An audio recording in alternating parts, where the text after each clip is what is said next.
Bonsoir, c'est Alexandra, j'espère que vous allez bien. Je suis très heureuse de vous retrouver. Ce soir, une vidéo de la plus haute importance. Beaucoup de mes prises de parole sont reprises, c'est vrai, mais je voudrais qu'on se souvienne d'une des choses les plus essentielles dans mes combats. C'est la condition des enfants qui sont sur le trottoir et réduits à l'esclavagisme sexuel et qu'on comprenne pourquoi et comment est-ce possible d'en arriver à des choses pareilles. Avant, je voulais dire que j'ai été assez heureuse de voir ce soir que Idriss Aberkane et Alexis Poulain, deux journalistes internationaux de grand talent, ont bien confirmé ce que j'avais dit moi avec Nadine Touzeau, euh, que euh, la Russie, donc M. Vladimir Poutine, le président, a proposé son aide et du matériel euh, pour lutter contre les incendies et que le président Macron a totalement ignoré cette requête, comme il l'a fait d'ailleurs pour Israël. Quand c'est moi ou Nadine qui disions certaines choses, on nous prend pour des farfelus, surtout moi d'ailleurs. C'est pas grave, mais je suis heureuse que cette information ait pu être publique et que le peuple en ait connaissance. Et d'ailleurs, très curieusement, ce soir, j'ai reçu un message où l'on me dit que le gouvernement français finalement accepterait l'aide d'Israël et que, en ce qui concerne l'aide de la Russie, il y a eu un malentendu diplomatique. Voilà, donc c'est ce qu'on m'a dit. Nous verrons la suite. Alors, nous allons parler de ces petits. Ces enfants, finalement, qui atterrissent dans les griffes de réseaux de traite humaine et d'esclavagisme, ces enfants cumulent un certain nombre de choses qui leur sont défavorables. La clandestinité, la précarité extrême et la vulnérabilité. Alors, la clandestinité, parce que ces enfants ont déjà été déracinés, sont arrivés sur le sol, par exemple français, de façon totalement illégale. Donc, leur existence est illicite. Et bien souvent, ils doivent se cacher en permanence pour ne pas être, je dirais, identifiés par les forces de police ou les forces de l'ordre qui pourraient justement euh, leur demander ce qu'ils font là. Euh, et ces enfants, finalement, n'ont plus de racines, n'ont pas droit non plus aux services proposés par les administrations et les institutions qui s'occupent des enfants, citoyens et citoyennes, officiels de la nation. Donc c'est très compliqué. Et nous, à de multiples reprises, on nous le faisait remarquer que ces enfants n'avaient rien à faire sur le territoire français et que par ailleurs, ils évoluaient dans des zones de non-retour, dans des zones de non-droit, parfaitement insalubres, qui étaient des bidonvilles, le quart monde des bidonvilles des pays civilisés, avec mille guillemets autour de civilisés, et que les endroits où ils étaient totalement interdits. C'est-à-dire que la loi interdit que l'on se trouve là. Comme par exemple sur les lieux de prostitution, on nous disait que vous n'avez rien à faire. La loi interdit à qui que ce soit de se trouver sur ces lieux obscurs, clandestins à la nuit tombée. C'est du suicide collectif et la police n'est absolument pas en mesure d'assurer votre protection. Donc vous n'avez rien à faire là, ou alors c'est à vos risques et périls. Et donc vous voyez, les enfants par leur côté clandestin n'étaient pas pris en compte, et moi, en tant que personne qui leur venait en aide, je n'étais pas non plus couverte par les forces de l'ordre, car je me mettais moi-même en danger. Voilà pourquoi les plaintes souvent n'aboutissaient pas, même n'aboutissaient jamais. Alors, les enfants, je vous le répète, sont issus de la migration clandestine, donc n'ont aucune légitimité à être sur le territoire, par exemple, français. Deuxième chose, ils sont dans un état de précarité extrême.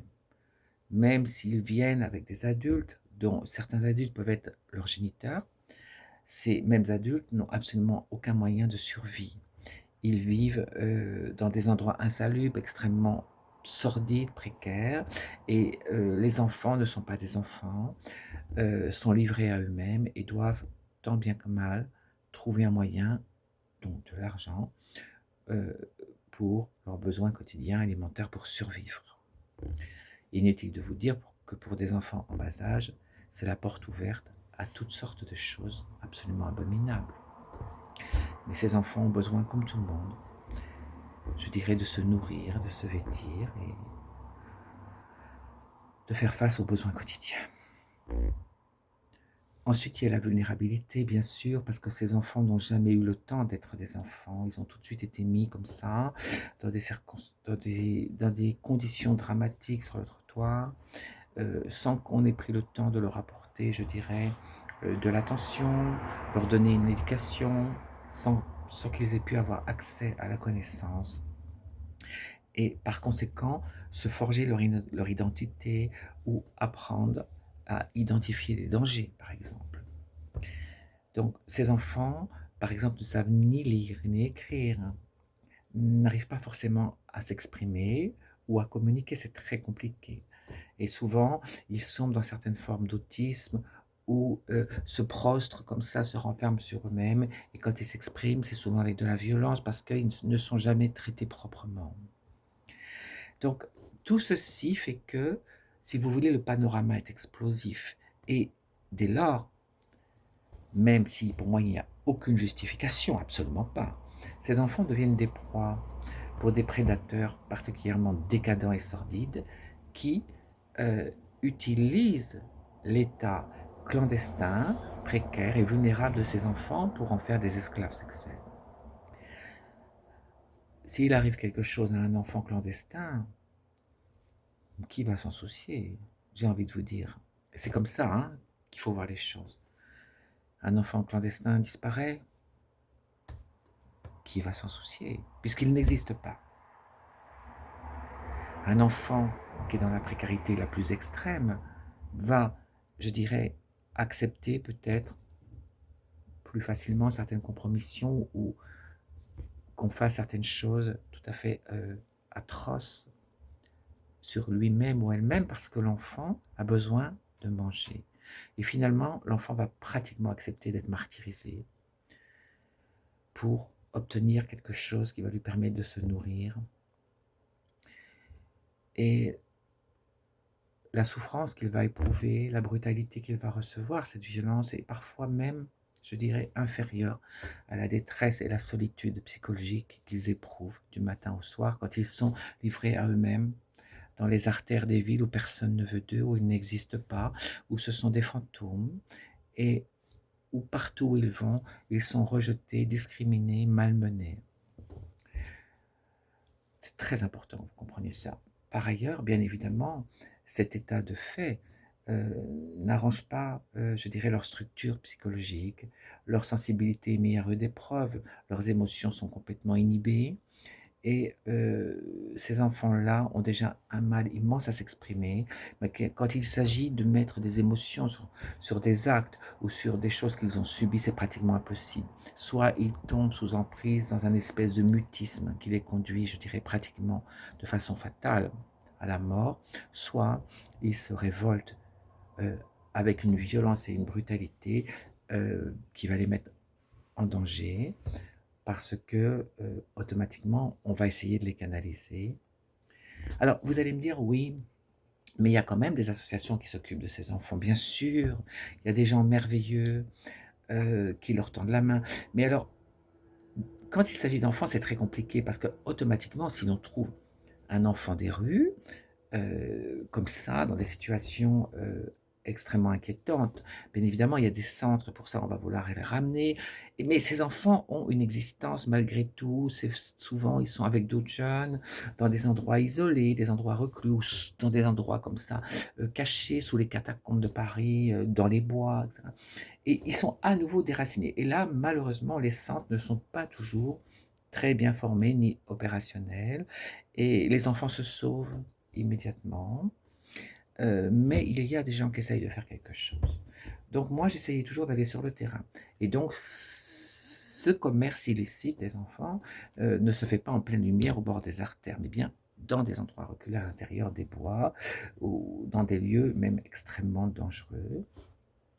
Et c'est donc moi qui allais vers eux systématiquement pour aller à leur rencontre. Et souvent même, je restais près d'eux, je pouvais même dormir dans le bois avec une couverture. Avec eux, je leur apportais de la nourriture, des soins. Et je passais beaucoup de temps comme ça.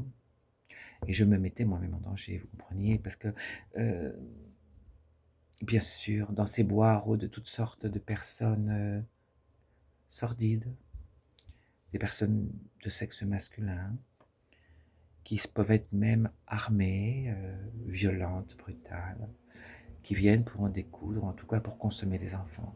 Inutile de vous dire que ma présence était pour eux une entrave, un obstacle, à la fois pour les réseaux mafieux et pour toute cette clientèle qui vient pour consommer brutalement, je le répète, des mineurs ou des enfants en bas âge, et que moi, par conséquent, j'étais une entité à abattre, d'où mes agressions, d'où les tentatives même de meurtre à mon égard.